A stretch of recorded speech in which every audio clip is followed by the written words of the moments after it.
4 novembre 1922, le Britannique Howard Carter effectue une fantastique découverte archéologique, le tombeau du mystérieux roi Toutankhamon.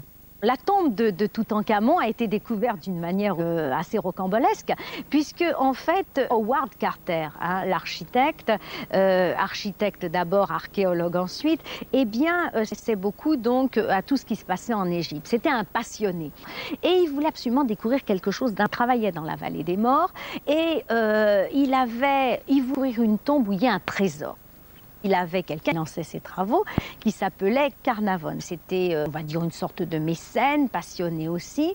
Il était venu à Luxor avec lui, qui avait regardé les lieux, qui avait travaillé avec lui. Puis à un moment donné, il en a peut-être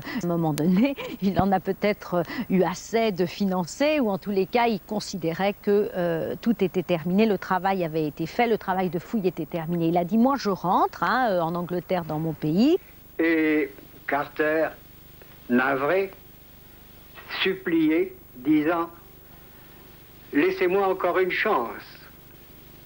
Carnarvon consentit et dès le premier coup de pioche, l'année suivante, on tomba sur la première salle du trésor. Par miracle, au moment où il allait tout arrêter, l'un de ses ouvriers met le pied dans un trou et là on découvre les 3 marches qui mènent à l'entrée de la tombe de Toutankhamon. Alors il a tout de suite compris qu'il s'agissait d'un tombeau, il a fait ouvrir le tombeau, là il a découvert dès l'entrée des objets fabuleux, il a déjà vu par exemple la tête d'Anubis qui préservait l'entrée du tombeau et il a compris qu'il y aurait un gros travail et qu'il avait fait une découverte importante. Il a donc rappelé Carnarvon qui est donc revenu sur place à Luxor et donc les travaux ont repris. Alors il faut savoir que la tombe a été découverte en novembre 1922 et qu'elle a été complètement visitée, on a sorti les derniers objets et tout le travail a demandé plusieurs années puisque ça s'est achevé vers les années 1928. C'est donc un énorme travail, hein.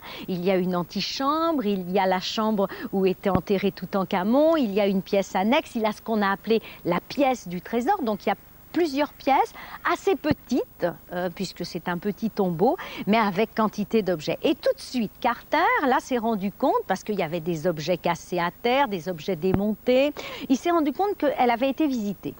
Contrairement à ce qu'on dit, elle a été visitée 2 fois dans l'Antiquité, donc pillée 2 fois, et aujourd'hui, on a retrouvé moins de 50% des objets, donc plus de 50% ont été quand même volés. N'empêche que le trésor reste quand même important, il est actuellement donc exposé au musée archéologique du Caire. Et c'est vrai qu'on a retrouvé des objets lui ayant appartenu de la vie quotidienne, enfin qui sont assez fabuleux. Mais c'est comme ça que la tombe de Toutankhamon a été découverte. On dit toujours que c'est le seul trésor qui a été découvert en Égypte. Là aussi, c'est un peu une idée reçue.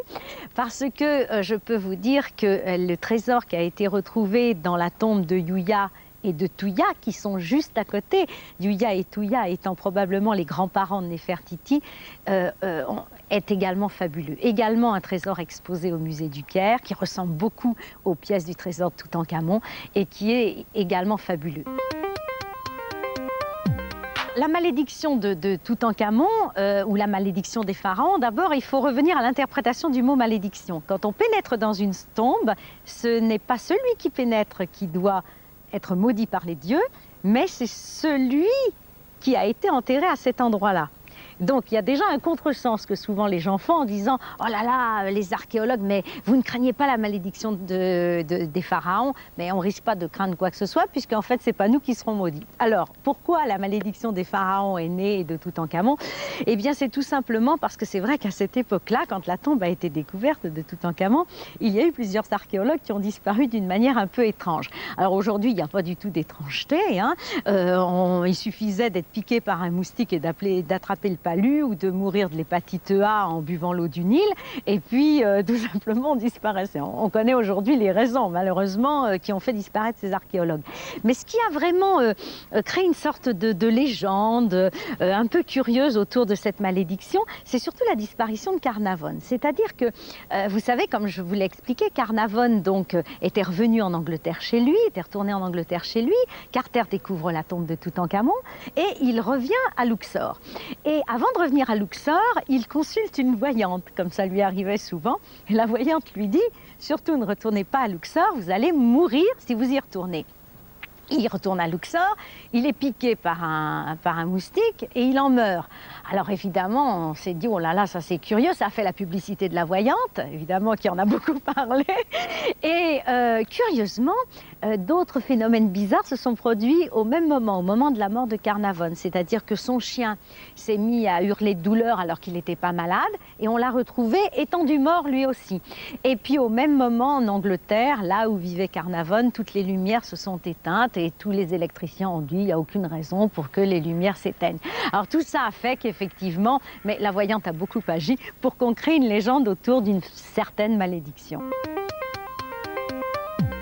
Alors c'est vrai que Toutankhamon aujourd'hui fascine toujours parce qu'on dit qu'on a retrouvé un trésor fabuleux dans sa tombe et c'est vrai qu'on n'a pas retrouvé de trésor aussi beau. Je vous le disais, on a retrouvé des pièces formidables, splendides dans la tombe de Yuya et Tuya par exemple et dans d'autres tombes royales, mais c'est la quantité des objets puisqu'il y avait plus de 700 objets, vous vous rendez compte, plus de 700 objets dans la tombe de Toutankhamon.